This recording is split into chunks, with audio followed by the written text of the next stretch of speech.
আসসালামু আলাইকুম। আমাদের স্বৈরাচারকে জাগা দিয়ে মোদি সরকার আর আস্ত নাই।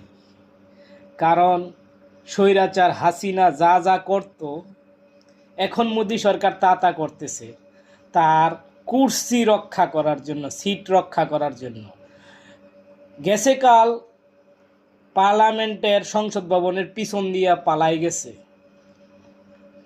শেখ হাসিনা তো একবার আগে পালাই গেছিল, পালাই গিয়ে আবার মনে করছে যে ঠিক হয়ে গেছে, আবার চলে আইছে। নেট বদ্ধ করে দিছে, নেট বদ্ধ করে নাই, বদ্ধ হয়ে গেছে।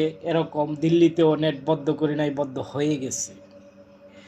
পুলিশ এবং বিজেপির লোক দিয়া ছাত্রদের উপরে হামলা করতেছে। আওয়ামী লীগ স্টাইলে মোদি সরকার, বিজেপি সরকার চাইতেছে দমাইতে।